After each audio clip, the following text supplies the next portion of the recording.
Hello guys, good morning, afternoon, night. स्वागत है आपका हमारे चैनल एडू फ्रेंड्स। आज हम बात करने जा रहे हैं 12th क्लास का chapter number 2, electric potential and capacitance. आज हम सिर्फ इलेक्ट्रिक पोटेंशियल का डेमो लेंगे, इलेक्ट्रिक पोटेंशियल के बारे में जानेंगे।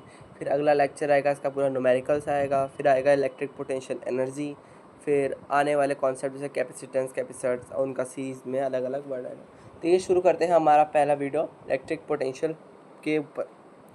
तो इलेक्ट्रोस्टैटिक पोटेंशियल या इलेक्ट्रिक पोटेंशियल एक ऐसा पॉइंट होता है, एक ऐसा रीज़न होता है जो इलेक्ट्रिक फील्ड में होता है, जिस जो इक्वल होता है कितना वर्क उस सिस्टम पे किया जाता है एक पॉजिटिव चार्ज को इनफाइनाइट से दैट पॉइंट लाने के लिए।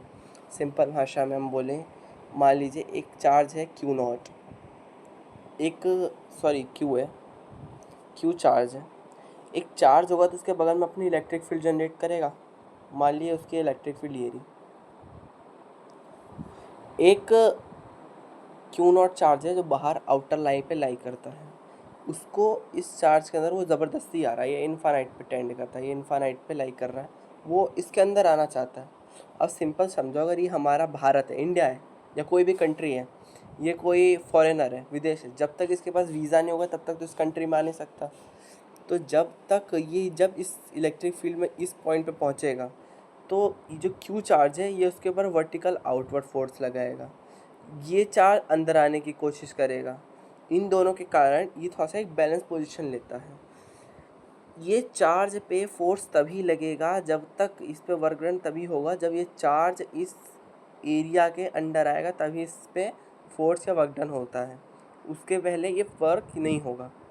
इसके बहुत सारे रीज़न हैं, पर हम सबसे सिंपल देखें कि अगर कोई बॉडी इलेक्ट्रिक फील्ड में नहीं है, ये क्यू नॉट चार्ज है, इसके पास कोई इलेक्ट्रिक फील्ड नहीं है, जब तक ये इस रेडियस में आएगा, ये अगर इतना भी दूर रहेगा तब भी इसके ऊपर इसका कोई इफेक्ट नहीं रहेगा। पर जब ये थोड़ा सा भी अंदर आएगा तब ये बॉडी इसके ऊपर आउटवर्ड इफेक्ट करेगी। जो दूसरी बॉडी होगी ये अंदर आने की कोशिश करेगी, इसके चक्कर में बॉडी कहीं बीच में रुक जाएगी। ये हमें बताता है इसके बारे में। इसके कई बारे में हम बात कर सकते हैं, कई कॉन्सेप्ट ले सकते हैं, पर ये सबसे इजी है। तो हमें बस यही करना है कि इस बॉडी को इनफाइनाइट से इसमें लाना है, ताकि ये बॉडी के ऊपर चार्ज, अगर हम इलेक्ट्रिक पोटेंशियल नापेंगे तो पोटेंशियल, इलेक्ट्रिक फील्ड, इन सबको निकालने का सबसे अच्छा तरीका कोई एक टेस्ट चार्ज लाओ। ये एक टेस्ट चार्ज है और इसको किसी भी चार्ज, ये पॉजिटिव चार्ज है, ये भी यूनिट पॉजिटिव, क्यू नॉट हमेशा पॉजिटिव चार्ज। अब ये नहीं है कि ये सिर्फ पॉजिटिव चार्ज पे वैलिड रहता है, अगर नेगेटिव चार्ज बॉडी है तब भी अगर बॉडी यहाँ पे आएगी तो नेगेटिव चार्ज से बाहर अंदर खींचेगी, उसको बैलेंस होने के लिए कुछ फोर्स बाहर की तरफ लगाना पड़ेगा, तो भी वो स्टेबल प्रोसेस। ये दोनों तरीके से यही वैलिड होता है। अब आइए बात करते हैं इसके बारे में और क्या क्या है। तो electric potential, it is a first of all scalar quantity. Electric potential is a scalar quantity where electric field is a vector quantity. Electric potential आप निकालते हो तब एक क्यू चार्ज है, इलेक्ट्रिक पोटेंशियल में एक प्लस क्यू है, दूसरा माइनस क्यू है। तो जब इलेक्ट्रिक फील्ड निकालेंगे तो हम इसका डायरेक्शन देखते हैं कि ये किस तरफ, जो ज़्यादा मैग्नीट्यूड रहता है उस तरफ के डायरेक्शन में मुड़ जाता है। पर जब इलेक्ट्रिक पोटेंशियल नापेंगे तो एक प्लस क्यू के कारण, एक माइनस क्यू के कारण उसका इलेक्ट्रिक पोटेंशियल ज़ीरो होता है, क्योंकि यहाँ पे हम जब कुछ लिखते हैं तो उसके पूरे फॉर्मूले के साथ लिखते हैं। इसका हम आगे एक फॉर्मूला डिराइव करेंगे, V = KQ/R। अभी हमने जो बात की ये है क्यू नॉट वो चार्ज है जिसको हम बाहर से अपने अंदर ले आ रहे थे, मतलब इंडिया के अंदर किसी विदेश या फॉरेनर को ला रहे हैं, तो ये वो फॉरेनर है और ये वो इंडियन है, मतलब कि प्राइम मिनिस्टर है जिसके अंदर, कंट्री के अंदर तुम आ रहे हो। तो ये क्यू चार्ज है जो इलेक्ट्रिक फील्ड जनरेट करता है, और ये क्यू नॉट चार्ज वो है जो हम बाहर से ट्रांसपोर्ट करते हैं। ये बहुत कंफ्यूजिंग टॉपिक होता है, तो इसमें ध्यान रखना होता है कि क्यू चार्ज कौन सा हम ला रहे हैं और कौन सा इलेक्ट्रिक फील्ड जनरेट कर रहा है सिस्टम में बैठकर। ये जो फॉर्मूला है वो आगे हम डिराइव करेंगे, तो इसके लिए हम पहले छोटी सी बातें डिस्कस करते हैं इलेक्ट्रिक पोटेंशियल पे। वर्क डन देख लिया हमने, क्यू देख लिया, अब देखते हैं कि और क्या है। इसके SI unit first of all volt होती है। पोटेंशियल की एसआई यूनिट लिखते हैं वोल्ट, और भी बहुत सारी होती है जैसे जूल पर कूलम, और भी होता है नैनोमीटर और न्यूटन मीटर अपॉन कूलम, जो जूल को हम लिख सकते हैं जैसे न्यूटन मीटर। फोर्स अपॉन वो फोर्स इनटू डिस्प्लेसमेंट तो न्यूटन मीटर अपॉन कूलम, और भी आप कितना चाहो उतने क्वांटिटीज़ में सब यूनिट्स में से तोड़ सकते हैं। इसका डायमेंशन भी होता है। अभी हम बात करने जा रहे हैं potential of any point is just a hypothetical. हमने जो भी पूरी बात की ये सिर्फ एक मन घड़ंत कहानी है। असलियत में तो ये है कि डेल्टा वी जो हमारा पोटेंशियल होता है, असलियत में ये होता है, कभी बॉडी का हम नेट पोटेंशियल निकाल नहीं सकते। एक पॉइंट पे किसी एक बॉडी का पोटेंशियल निकालना नामुमकिन होता है। अगर आप समझो कोई भी एटम है, आप समझ लो आप 12वीं क्लास पढ़ने जा रहे हो, आप आज 12वीं क्लास पढ़ रहे हो, ये कॉन्सेप्ट पढ़ रहे हो, तो क्या आपके बारे में आपको कुछ नहीं पता कि स्केलर क्या होता है, वोल्ट क्या होता है, डिनोटेड मतलब क्या होता है? मतलब आप क्या ज़ीरो से थोड़ी ना स्टार्ट कर रहे हो, आपको कुछ बात तो पता है, कुछ वर्ड्स तो पता है, वर्क पता है, चार्ज पता है, कुछ बात पता है। तो वैसे ही आप जब स्टार्टिंग से आते हो तब आपके पास कोई नॉलेज नहीं, मतलब कोई वैल्यू नहीं, कोई चार्ज नहीं। पर अगर बॉडी 12वीं से स्टार्ट करी, मतलब आप 12वीं में हो, तो आपके पास कुछ तो ज्ञान होगा, मतलब कुछ तो नॉलेज होगी, कुछ तो एनर्जी होगी। तो इसलिए अगर हम पोटेंशियल वी निकालना चाहें तो हम कभी पास अभी तक कोई ऐसी मशीन नहीं बनी, कोई डिवाइस नहीं बना जो हम कैलकुलेट कर पाए कि बॉडी में अब तक कितनी एनर्जी है। हम उसके अंदर की हेरफेर निकाल सकते हैं कि बॉडी में 10 एनर्जी थी, 10 जूल थी एनर्जी, फिर कम से कम 5 चली गई, 5 अभी बची, या 5 आ गई तो 15 हो गई, कुछ बची। तो गेन या लॉस निकाल सकते हैं, पर कभी हम नेट नहीं निकाल सकते, क्योंकि हम बता ही नहीं सकते कि बॉडी कितनी एनर्जी अब तक लेते हुए आ रहा है। तो इसीलिए पोटेंशियल एट पॉइंट, मतलब एक पोटेंशियल से, कि हम जब इस फॉर्मूले को लिखते हैं तो ऐसे लिखते हैं कि V B minus V A equals to W upon में क्यू। ये इस फॉर्मूले का वी बी, इसको हम इनफाइनाइट, अगर वी ए को हम इनफाइनाइट टेंड कर लें, किसी भी एक पोटेंशियल को अगर हम इनफाइनाइट टेंड कर लें, तब उसका डिफ्रेंशिएशन करेंगे तो ज़ीरो आएगा। मतलब किसी एक पॉइंट का जब वैल्यू ज़ीरो आ जाएगी तो हम इसको काट सकते हैं। जब ये कट जाएगा तो एक पॉइंट का हम पोटेंशियल बता सकते हैं।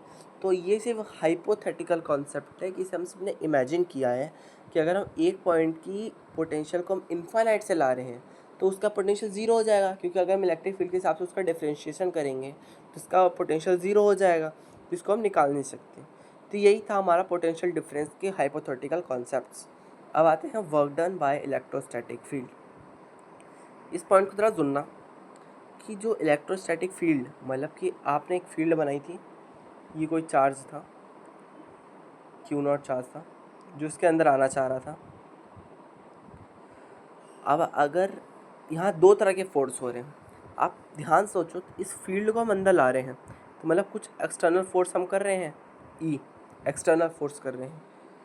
एक चीज़ और सोचो कि अगर इस बॉडी इस फील्ड के अंदर आ रही है तो ये बॉडी भी तो कुछ फोर्स लगा रही है, तभी तो ये बॉडी के अंदर आने के बाद वर्क डन होना स्टार्ट हो जाता है। तो अगर इसके ऊपर फोर्स लगाया, हम ई नॉट मान लें या ई स्टार, इलेक्ट्रोस्टैटिक, इसे इलेक्ट्रोस्टैटिक फील्ड का फोर्स कहते हैं, इलेक्ट्रिक फील्ड का फोर्स कहते हैं, और इसको एक्सटर्नल फोर्स कहते हैं। तो वही बात यहाँ पे लिखी गई है कि work done by electrostatic field, work done by electrostatic field, इसको हमने डब्ल्यू स्टार से डिनोट किया है, पर डब्ल्यू स्टार मत मानना। इसमें वर्क डन में जब आप लिखोगे तो ई एस टी लिख देना, तो उसको हम इलेक्ट्रोस्टैटिक फोर्स मान लेते हैं, और जब एक्सटर्नल लिखते हैं तो डब्ल्यू ई एक्स टी लिख देना, तो हम एक्सटर्नल मानते हैं। तो मैं लिखा है जब work done in moving A charge from one point two another depends only on initial and final point, मतलब क्यू नॉट को यहाँ से यहाँ तक लाओ, उसके लिए चाहे आप सीधा लाओ या पूरा नाचते गाते लाओ या टेढ़े मेढ़े लाओ, वो वैल्यू सिर्फ उसके डिस्प्लेसमेंट पे ही डिपेंडेंट होती है, इनिशियल और फाइनल पॉइंट पे। आप किस पाथ से आ रहे हो, पाथ डिपेंडेंट नहीं होती। इसलिए हमने आपको स्टार्टिंग बताया, अभी हम बताएंगे इस बात को। Electrostatic potential at a point is said to be 1 volt. ये अब तक हमने जितना कॉन्सेप्ट की बात की, ये सब आप कोई कॉम्पिटिटिव एग्ज़ाम जैसे जी, नीट, इन सब में आप दोगे तो आपको ये कॉन्सेप्ट यूज़ होंगे। पर अगर हम बोर्ड्स दें, 12th बोर्ड्स दें, तो उसमें एक कॉन्सेप्ट आता है कि आप इलेक्ट्रिक पोटेंशियल कैसे डिफाइन करेंगे। तो उसमें बोलते हैं electric potential at point is said to be 1 volt when 1 joule, sorry joule लिखा है, जूल है, joule work is done in bringing 1 coulomb charge from infinite to that point without change in acceleration। इससे हमने point पे note किया है कि ये बोर्ड के हिसाब से है। सिंपल कि अगर हम कोई क्यू नॉट चार्ज उस क्यू नॉट की वैल्यू हम 1 मान लेते हैं, 1 कूलम उस क्यू नॉट की वैल्यू है।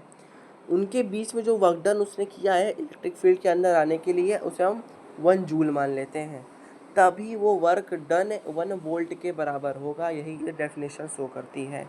इसका हमने जो रिलेशन निकाला वो ये था कि आपको हमने जब बताया कि एक होता है एक्सटर्नल फोर्स, एक होता है इलेक्ट्रोस्टैटिक फोर्स। हाँ मम्मा।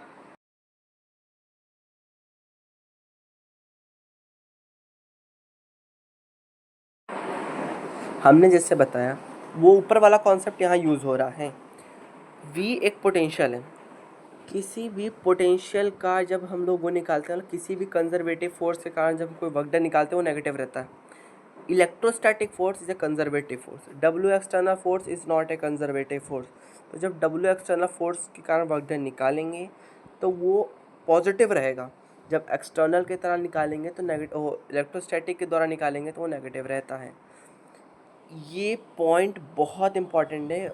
आप अगर क्वेश्चन में डायरेक्ट पूछ लेता है वर्क डन बताओ किसी चार्ज को हिलाने का, तो आप सीधा ये फॉर्मूला पुट करेंगे।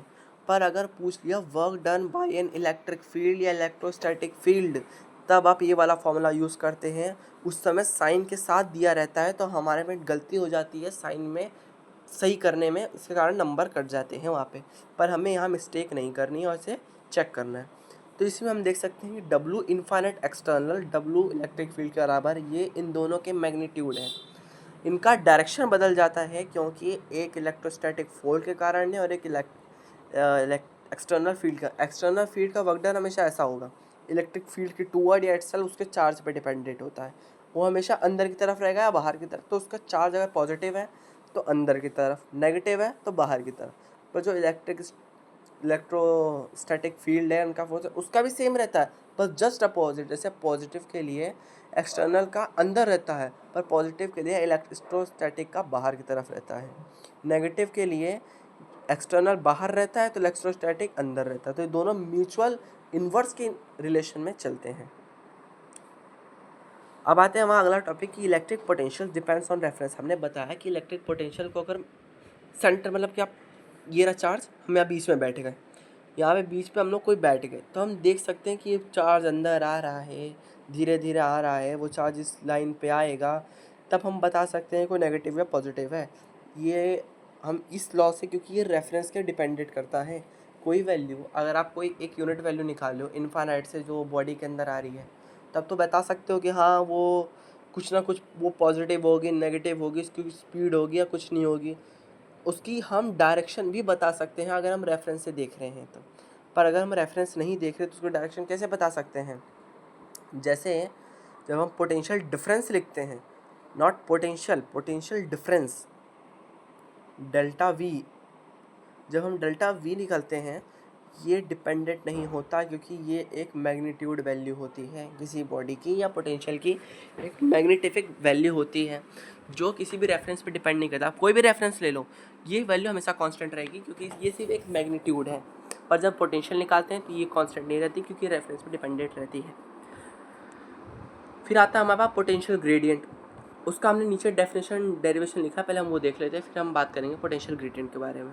तब तक देखते हैं एक टॉपिक है ये भी ध्यान से वाला कि डायरेक्शन ऑफ इलेक्ट्रिक फील्ड। अगर इलेक्ट्रिक फील्ड का डायरेक्शन इस तरफ है तो इधर जो पॉइंट, इस पॉइंट पे जो पोटेंशियल होगा सबसे कम होगा, इस पॉइंट पे पोटेंशियल सबसे ज़्यादा होगा। इस नीचे एग्जांपल है, इसको भी शांति से आराम से डिस्कस करेंगे। फिर आता है हमारा point, any charge create an any potential but not any electric field. बहुत सही बात है कि एनी चार्ज मतलब कि ये रहा पॉजिटिव चार्ज, आपने इतना सुना है कि positive charge electric field generate करता है, वो नेगेटिव की तरफ जाता है, पॉजिटिव नेगेटिव की तरफ जाता है। क्या सोच सकते हैं कि पॉजिटिव चार्ज कोई नेगेटिव पोटेंशियल भी डिफरेंस बनाए? नेगेटिव पोटेंशियल क्या बनाता है पॉजिटिव चार्ज? इलेक्ट्रिक फील्ड में नहीं पर पोटेंशियल में हाँ, पोटेंशियल पॉजिटिव रहेगा। मतलब चार्ज अगर पॉजिटिव है तो नेगेटिव पोटेंशियल भी जनरेट होता है, पर अगर और चार्ज अगर नेगेटिव है तो पोटेंशियल पे दोनों पे बना सकता है। पर अगर इलेक्ट्रिक फील्ड में जाते ये नहीं कर सकते कि नेगेटिव पॉजिटिव की तरफ आ रहा है, पॉजिटिव हमेशा ही नेगेटिव की तरफ जाएगा। तो ये सिर्फ इलेक्ट्रिक पोटेंशियल में वैलिड कॉन्सेप्ट है, ये बहुत इंपॉर्टेंट है, इसे अंडरलाइन करने वाला कॉन्सेप्ट है, अंडरलाइन भी हमने कर रखा है। इसी के साथ आते हैं हम अगला टॉपिक जो हमने बात की थी कि हमने इसके बारे में बात करनी है। तो आप ये देखिए इसमें लिखा है डेल्टा यू, हमने वो डेफिनेशन लिखी है, तो इसमें एफ डी आर, एफ को अगर हम क्यू के रिस्पेक्ट में हम डिफ्रेंशिएट करेंगे तो एफ ई बन जाएगा इलेक्ट्रिक फील्ड, डी आर ये डेल्टा वी है। ये जो डेल्टा यू है ये आगे हम पढ़ेंगे पोटेंशियल एनर्जी है पर यूनिट चार्ज, इसको हम पोटेंशियल डिफरेंस के बराबर हम एज्यूम करके चलते हैं। ये होता भी इसी तरह से है, इसका भी हम आगे डेफिनेशन पढ़ेंगे, उसमें थोड़ा सा चेंज रहता है। तो ये लिखा है कि वी एक्सटर्नल हम ए टू बी, यहाँ पे ए आप इन्फानाइट ले लो, बी की तरफ किसी पॉइंट पे जा रहे हैं, तो इन्फानाइट से हम किसी पॉइंट पे जा रहे हैं वो लिखा हुआ है इधर हमने लिख रखा है, इन्फानाइट से हम पोटेंशियल उस पे जा रहे हैं।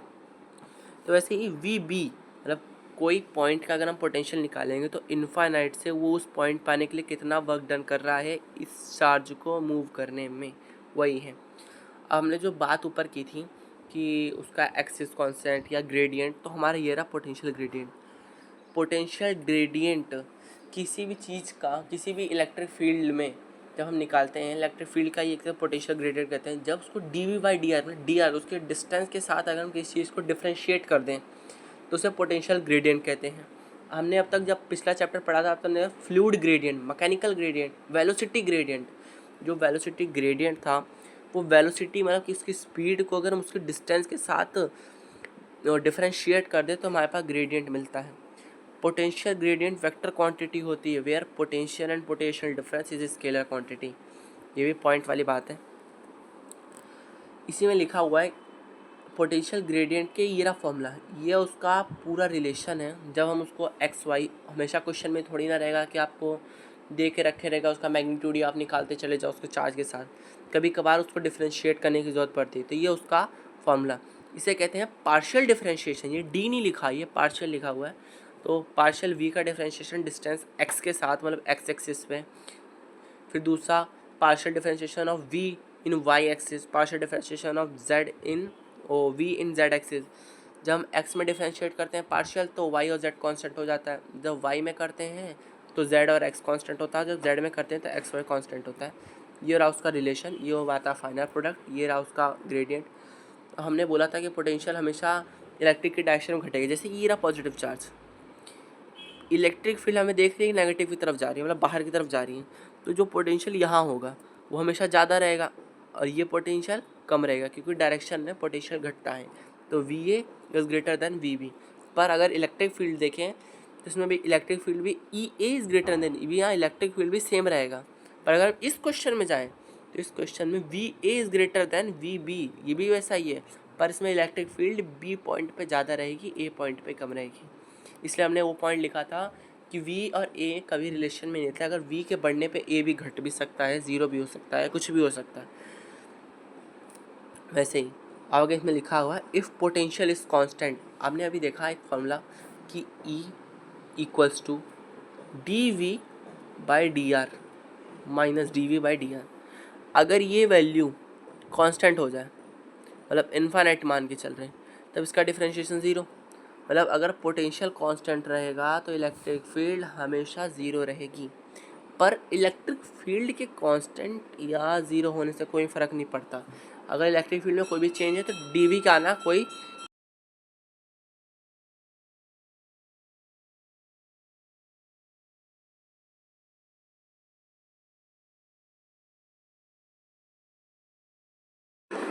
कोई चेंज नहीं होता। तो ई अगर ज़ीरो है तो देन वी कुछ भी हो सकता है, वो ज़ीरो भी हो सकता है, उसका कुछ वैल्यू भी हो सकती है, नेगेटिव पॉजिटिव कुछ भी हो सकता है।